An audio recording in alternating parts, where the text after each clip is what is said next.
ఈ ఒంకరు ముక్కోని నేను మళ్ళీ మీకు పరిచయం చేస్తున్నా. ఈ నోట్ల మన్నువాడ ఈ ఇంట్ల పీనుగులెల్లా వీళ్ళు కథలు మాట్లాడతారు చూడు. వీళ్ళు ఈ ఒంకరు ముక్కోడు వీళ్ళు అయ్య పేరు ములాయం సింగ్ యాదవ్ ఉండే, పేరే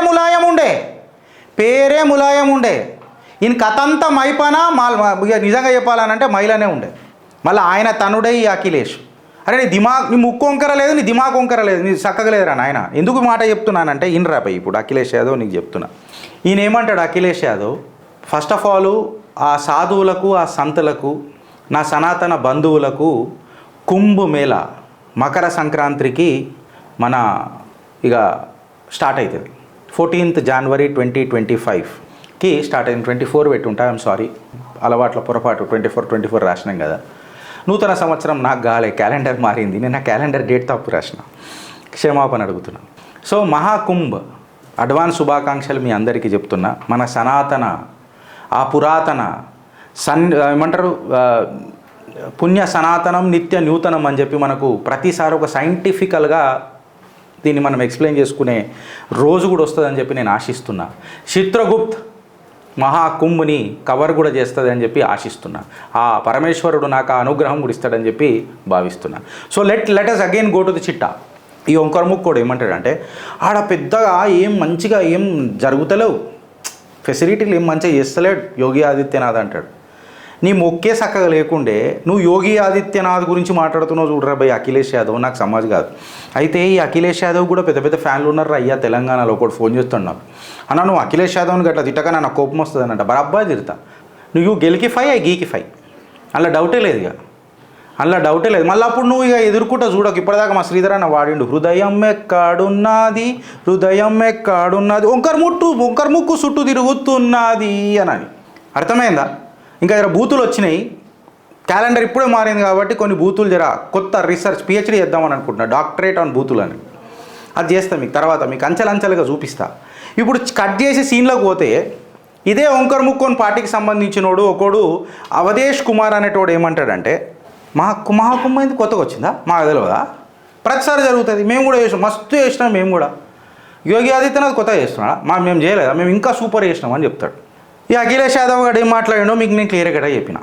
అయితే ఒంకర్ ముక్కోడికి అవధేష్ గానికి ఒకసారి నేను యాద్ చేపిస్తున్నా. అరే 12 సంవత్సరాల క్రితం మీ ఒంకర్ ముక్కోడు ప్రభుత్వం ఉన్నప్పుడు మహాకుంభుల ఒక పెద్ద తొక్కిసలాట జరిగింది. యావత్ ప్రపంచ స్థాయిలో మిమ్మల్ని నోట్లలో కాకరించి ఉంచిండ్రు.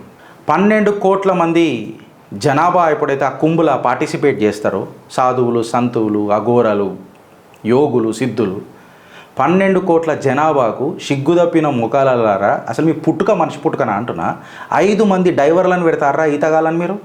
5 మందిని. మీ చిత్తశుద్ధి ఎంతుందో హిందుత్వం పట్ల సనాతనం పట్ల ఇగో ఇన్ని అర్థమవుతున్నది. నేను చెప్పుడు కాదు రే, కాక్ రిపోర్ట్ చెప్తున్నది ఏందనంటే, మీరు పైసలు కూడా ఖర్చు చక్కగా పెట్టలే, కంప్లీట్గా ఇర్రెగ్యులారిటీలు జరిగినాయి. సమాజ్వాదీ పార్టీ గవర్నమెంట్ హయాంలా మన ఈ కుంభమేళా జరిగేటప్పుడు అవకతవకలు జరిగినాయి, ఆర్థిక విధ్వంసం జరిగింది అని చెప్పి కాగ్ తన రిపోర్ట్లో రాయలేదారా? 2013లో కుంభమేళాకు చైర్మన్ ఎవరిని పెట్టిర్రా మీరు? ఆజం ఖాన్ గారిని చైర్మన్ పెట్టిర్రు వీళ్ళు 2013లో. ఈ ఒంకర్ ముక్కోడు ఈ అవధేష్ గారు వచ్చి ఇలా మాటలు మాట్లాడుతున్నారు. ఏమనని యోగి ఆదిత్యనాథ్ గారు సీదా కరెక్ట్గా, నిజంగా చెప్పాలంటే కరెక్ట్గా ఫెసిలిటీస్ ప్రొవైడ్ అవుతలేవు అని చెప్పి మాట్లాడతారు. ఆజం ఖాన్ కానీ మీరు కమిటీ చైర్మన్ పెట్టి మాట్లాడతారా? ఈ ఆజం ఖాన్ గారు ఏం చేసిండ్రా భయ్ అని అంటే, ఆడు ఇంకొక ప్యారలల్ ప్రభుత్వం, ఆడు యూనివర్సిటీ కట్టిండు కదా ఒక దగ్గర, దానిలో నిమగ్నమై దీన్ని అసలు పట్టించుకున్నాడా? అసలు పట్టించుకోలే. అంత పెద్ద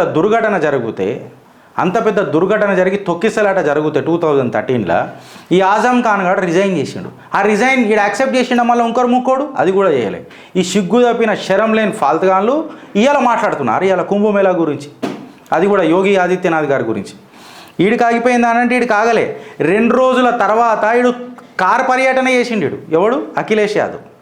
ఆ ఘటన జరిగిన తర్వాత మళ్ళీ వచ్చి నువ్వు ఆడ నదిలో స్నానం చేసినావారా? నువ్వు అంత పుణ్యం కట్టుకున్నావారా? ఏడన్నా నా సాధువులు సిద్ధులు గురువులు స్నానం చేసిన దగ్గర నువ్వు మన కాలు పెట్టినావురా కింద?